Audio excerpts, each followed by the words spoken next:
الحمدللہ رب العالمین والعاقبۃ للمتقین والصلاة والسلام علی سید الانبیاء والمرسلین وعلی آلہ واصحابہ اجمعین، اما بعد۔ دوستو، اللہ تبارک و تعالی نے ہمیں بے شمار نعمتوں سے نوازا ہے، اور ان میں سب سے بڑی نعمت یہ ہے کہ اللہ تبارک و تعالی نے ہمیں مسلمان بنایا ہے۔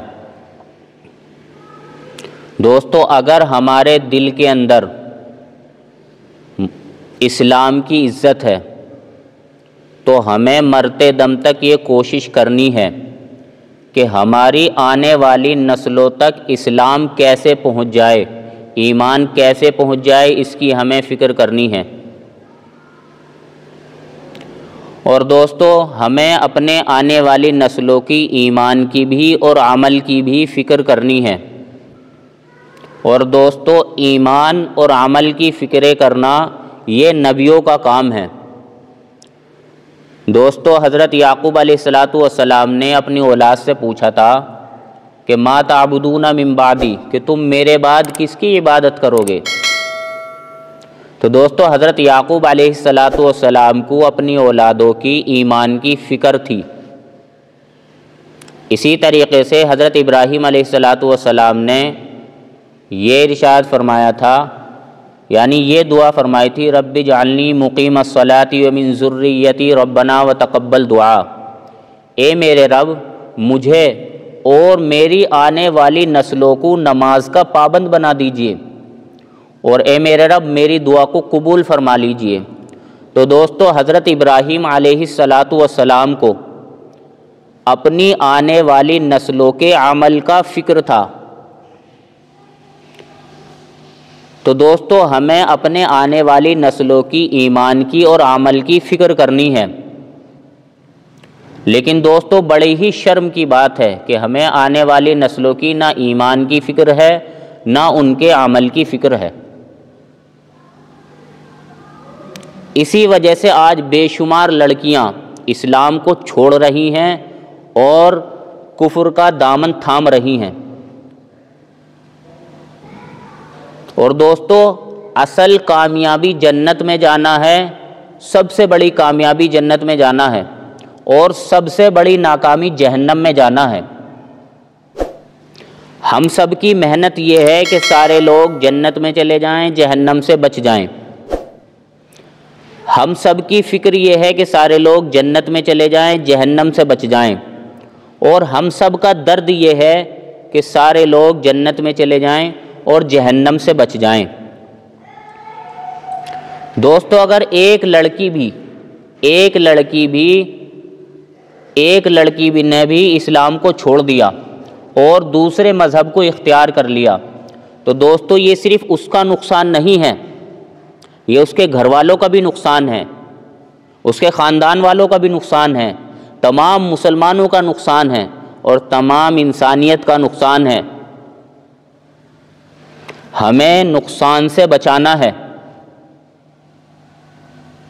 اور ہمیں اپنی بچیوں کو اسلام کی خوبیاں بتلانا ہے۔ اپنی بچیوں کو بتائیں کہ بیٹا دیکھو، نبی کے دنیا میں آنے سے پہلے عورتوں کا کیا حال تھا اور کیا مقام تھا، کہ باپ اپنی بچی کو، یعنی بچی کی پیدائش کو اتنا ناگوار سمجھتا تھا کہ باپ خود اپنے ہاتھوں سے گڈھا کھودتا اور اپنی ہی اولاد کو، بیٹی کو اس کے اندر زندہ دفن کر دیا کرتا تھا۔ اس کے کانوں میں آواز بچی کی آتی رہتی تھی، لیکن کانوں میں آواز آنے کے باوجود بچی کو قبر میں، زمین میں زندہ دفن کرنے والا باپ تھا۔ اور یہ بھی بتلائیں کہ دیکھو، اسلام کی خوبی ہے کہ اسلام نے جانوروں کے حقوق کا بھی بے انتہا خیال رکھا ہے، کہ اگر کوئی عورت کتے کو پانی پلا دے تو اللہ تبارک و تعالی جنت میں بھیج دے، اور اگر کوئی عورت بلی کو بھوکا پیاسا باندھ کر مار دے، کھانے کو نہ دے، پینے کو نہ دے، اور آزاد نہ کرے، بلی مر جائے تو اللہ تعالیٰ اسے جہنم میں بھیج دیتا ہے۔ اسی طریقے سے حدیث شریف کے اندر آتا ہے کہ راستے سے تکلیف دہ چیز کا ہٹا دینا صدقہ ہے، اور راستے سے صرف مسلمان نہیں گزرتا، بلکہ غیر مسلم بھی گزرتا ہے، کتا بھی گزرتا ہے، بلی بھی گزرتی ہے۔ اسلام کی خوبصورتی یہ ہے کہ کسی جانور کو بھی تکلیف نہ پہنچے۔ تو جو اسلام جانوروں کو بھی تکلیف پہنچنے سے بچاتا ہو، تو کیا تمہارا مسلمان لڑکے سے شادی کرنے کے بعد اللہ تعالیٰ تم کو مصیبتیں پہنچائے گا، تکلیف پہنچائے گا؟ کیا تمہارا اسلام تمہیں نقصان پہنچائے گا؟ ہرگز نہیں، ہرگز نہیں۔ اور اگر تم یہ کام کر لیتی ہو، اگر منہ کالا کر لیتی ہو، دوسرے کے ساتھ، غیر مسلم کے ساتھ تم شادی کر لیتی ہو، تو صرف تمہاری بدنامی نہیں ہے، تمہارے گھر والوں کی بھی بدنامی ہے، تمہارے خاندان والوں کی بھی بدنامی ہے، تمام مسلمانوں کی بدنامی ہے۔ تم اپنے گھر والوں کے اوپر بدنما داغ لگاؤ گی، ان کی بے عزتی کرو گی، اور انہیں اس کا نقصان سمجھائیں کہ تمہارے اس کام کے کرنے کے بعد کیا نقصان ہوگا، تمہارے گھر والوں کے اوپر کیا گزرے گی، کہ اگر تمہاری بہن اور بھائی جن کا رشتہ نہیں ہوا ہے تو اب ان کا رشتہ جلدی سے نہیں ہوگا۔ لوگ بہنوں کو یہ کہیں گے کہ یہ اس کی بہن ہے، یہ بھی ایسی ہوگی، یہ اس کا بھائی ہے، اس نے اپنی بہن کو نہیں روکا، اس کے گھر کا ماحول اچھا نہیں ہے، رشتے ہونے مشکل ہو جائیں گے، تمہارے جانے سے تم اتنا بڑا ظلم ان کے اوپر کر کے جاؤ گی۔ اگر رشتے ہو گئے ہیں تو رشتے ٹوٹ جائیں گے کہ ہم ایسے گھر میں نہیں بھیجتے کہ جس کے گھر کا ماحول اتنا گندا ہو۔ اور اگر شادی ہو بھی گئی ہے تو تمہارے جانے کے بعد پوری زندگی تمہارے بہن کو، تمہارے بھائی کو بے عزتی کا، طعنوں کا سامنا کرنا پڑے گا۔ اور اس باپ کے بارے میں سوچو کہ اس پر کیا گزرے گی کہ جس باپ نے آپ کو بغیر لالچ کے پالا ہے، اپنے دن رات ایک کرے ہیں، خون پسینہ تمہارے لیے بہایا ہے، راتوں کی نیندیں حرام کی ہے، اپنا چین سکون ختم کیا ہے، اور صرف ساری دنیا کے مذہبوں میں صرف ایک اسلام مذہب ایسا ہے کہ جس میں باپ اپنی لڑکی کو بغیر لالچ کے پالتا ہے۔ کیوں؟ اس وجہ سے کہ مسلمانوں کو اپنی لڑکیوں سے، اسلام کی محبت کی وجہ سے اپنی لڑکیوں سے مسلمان کام نہیں کراتے، جاب نہیں کراتے، بالکل نہیں کراتے، تو باپ بغیر لالچ کے پالتا ہے۔ اور دنیا کے جتنے بھی مذہب ہیں ان کے اندر لالچ ہو سکتا ہے کیونکہ باپ جاب کراتا ہے، کام کراتا ہے، لیکن مسلمان باپ کبھی بھی اپنی اولاد کو، خاص کر کے لڑکی کو، لالچ کے ساتھ نہیں پالتا۔ تو اس باپ پر کیا گزرے گی کہ جو گھر سے نکلنا بند کر دے گا، جو شادی بیاہ میں، موت میں جانا بند کر دے گا، لوگوں کے پاس بیٹھنا بند کر دے گا، کام پہ سے جائے گا اور کام پہ آئے گا، اور وہ تمہارے اس کام کی وجہ سے لوگوں کے سامنے منہ دکھانے لائق نہیں رہے گا۔ کیا تمہارے باپ نے اس دن کو دیکھنے کے لیے تمہیں پالا تھا کہ مجھے ایسا دن دیکھنا پڑے کہ میں خود اپنا منہ اس بچی کی وجہ سے چھپاتا پھروں؟ ہرگز اس لیے نہیں پالا تھا۔ اور اس ماں کے بارے میں سوچو کہ جس ماں نے تمہیں بڑی محبتوں سے پالا تھا، بڑی قربانیاں دے کر پالا تھا، اور اس کی تمنا یہ تھی کہ میں اپنی بچی کو اپنے ہاتھوں سے اس گھر میں ڈولی سے بٹھا کر اس گھر سے روانہ کروں، اور اس نے کیا کیا تمہارے لیے، تمہارے سامان کو دینے کے لیے جہیز کے اندر، اور کیا کیا اس نے دل کے اندر خواہش بنا رکھی تھی۔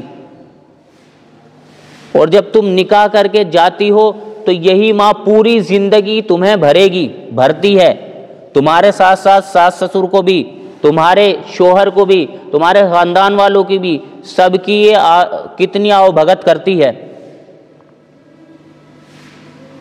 پھر یہ سوچو کہ اس کی، اور پھر یہ ماں اپنے بچوں سے کہتی ہے کہ دیکھو میں نے تو اپنی زندگی کے اندر اپنی لڑکی کے لیے، اس کے رشتہ داروں کے لیے بہت کچھ کیا ہے، میرے مرنے کے بعد اپنے لڑکوں سے کہتی ہے کہ بھئی میرے مرنے کے بعد تمہیں اپنی بہنوں کا خیال رکھنا ہے۔ تو کس قدر ماں اپنی لڑکی کے لیے قربانی دیتی ہے، کس قدر لڑکی کے لیے قربانی ماں دیتی ہے، اور کس قدر بھائی بہنوں پر تمہارے جانے کے بعد گزرے گی، کہ جو بھائی بہن تمہاری حرکتوں کو جاننے کے بعد تم سے پھر بھی محبت کیا کرتے تھے۔ بہنوں کو کتنی بہنوں کی باتیں پتہ رہتی ہے، لیکن وہ اس کے راز فاش کبھی نہیں کرتی، تو اس بہن پر کیا گزرے گی۔ اسی طریقے سے اس بھائی کے بارے میں سوچو کہ اس بھائی کے اوپر کیا گزرے گی، کہ جو بھائی اپنی بہن کی گالی کو سننا بھی برداشت نہیں کیا کرتا تھا، اور اپنی بہن کی گالی کی وجہ سے لڑنے مرنے کو تیار ہو جایا کرتا تھا، اتنا غیرت مند آپ کا بھائی تھا، اس پر کیا گزرے گی، کہ جب لوگ اسے طعنہ دیں گے تو اس کے لیے تو اپنی زندگی ڈوب مرنے والی ہوگی۔ تو جو بھائی اتنا غیرت مند تھا، تم انہیں اتنی بڑی سزا دے کر جاؤ گی۔ اور اسلام نے تمہارے اوپر باہر کی ذمہ داریوں سے آپ کو آزاد کر رکھا ہے، کمانے دھمانے سے آزاد کر رکھا ہے، یہ اسلام کی خوبی ہے۔ یعنی بچپنے سے اور جوانی تک باپ پالتا ہے، شادی کرتا ہے، اگر باپ نہیں ہے تو بھائی کرتا ہے، اور بھائی نہیں ہے تو خاندان والے کرتے ہیں۔ اس کے بعد شوہر کی ذمہ داری آتی ہے، اس کے بعد بچوں کی ذمہ داری آتی ہے۔ یعنی آپ دیکھیں اللہ نے آپ کو اسلام کی وجہ سے کتنی عزت دی، کہ آپ کو گھر میں رہ کر پوری زندگی 1 روپیہ کمانے کی ضرورت نہیں ہے، پوری زندگی آپ کو اللہ تبارک و تعالیٰ نے آپ کے گھر والوں کی وجہ سے کھانے کا انتظام اللہ تعالیٰ کر دیتا ہے۔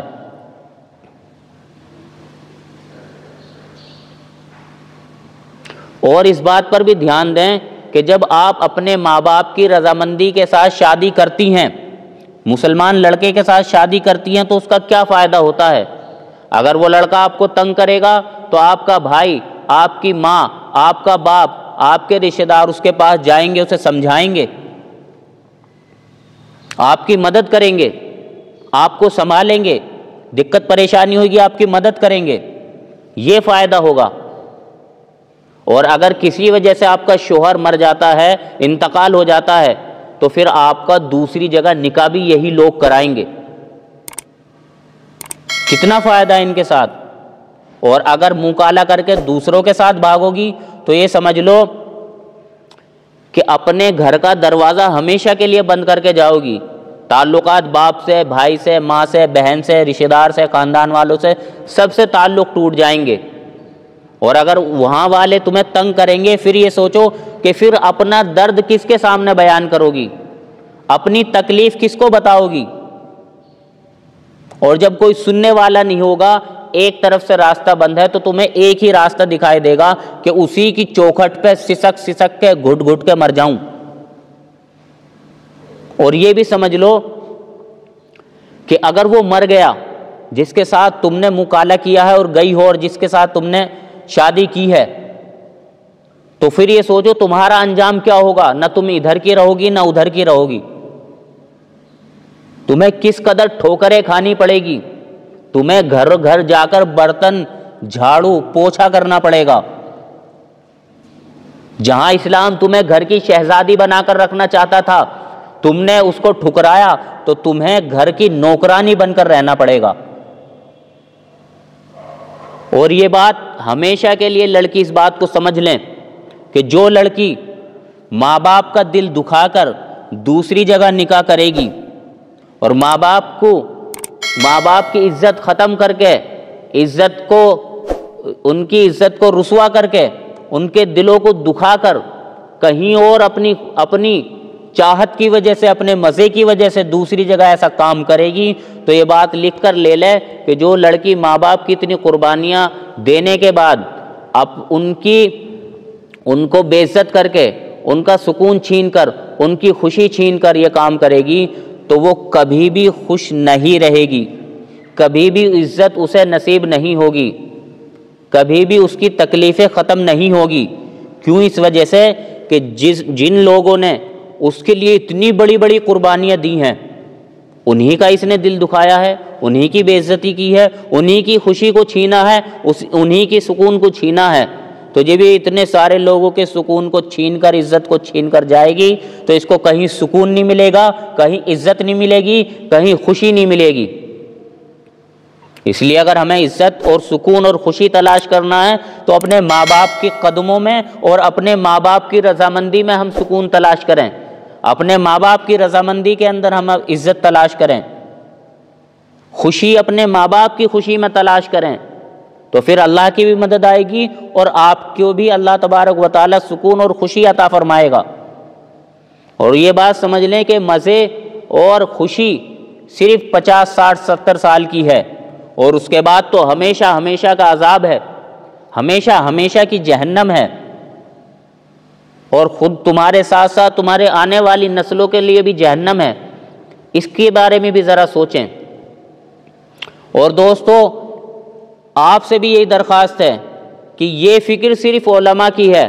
عام مسلمان تو اس کی فکر لینے کو ہی تیار نہیں ہے۔ اس عام مسلمان کو تو ایک بات لگی ہے، مجھے کمانا ہے، کھانا ہے، کمانا ہے، کھانا ہے، اس کے علاوہ مجھے کچھ بھی لینا دینا نہیں ہے، چاہے کوئی مسلمان بنے یا نہ بنے، کوئی اسلام کو چھوڑے یا نہ چھوڑے، مجھے بالکل فکر نہیں ہے۔ اور دوستو، علماء کو جو فکر ہے اس کو اپنا ذاتی کوئی فائدہ نہیں ہے۔ یہ علماء جو فکر کرتے ہیں، بیان کرتے ہیں، سمجھاتے ہیں، ان کا مقصد یہی ہوتا ہے کہ آپ کے گھر والے اور آپ تمام لوگ جہنم سے بچیں اور جنت میں جانے والے بنیں۔ اسی کے لیے علماء فکر کرتے ہیں، اس کے علاوہ ان کا کوئی ظاہری لالچ کچھ نہیں ہے۔ تو یہ فکریں ہمارے دلوں کے اندر آ جائیں، ہمارے دلوں کے اندر اسلام کی محبت، عظمت، قدر ہمارے دلوں کے اندر آ جائیں، اور ہم اپنے بچوں کو اسلام سمجھائیں، سکھائیں اور انہیں پڑھائیں کہ اسلام کیا ہے، اسلام کے اندر تمہیں کتنے حقوق ملیں گے، اور تمہاری اسلام کے اندر دنیا کے اندر کتنی عزت ملے گی آپ کو، یہ سمجھائیں۔ جب ماں باپ سمجھائیں گے تو اولاد کے ضرور بھی ضرور سمجھ میں آ جائے گا۔ گھروں کے اندر دین کا ماحول بنائیں، بددینی کے ماحول سے گھر والوں کو بچائیں۔ جب بددینی دلوں کے اندر، گھروں کے اندر آئے گی تو پھر دین کی محبت دلوں سے نکلے گی اور پھر لوگ اسلام کو چھوڑیں گے۔ اللہ تعالی ہم سب کو صحیح سمجھ کی توفیق نصیب فرمائے۔ وآخر دعوانا ان الحمد للہ رب العالمین۔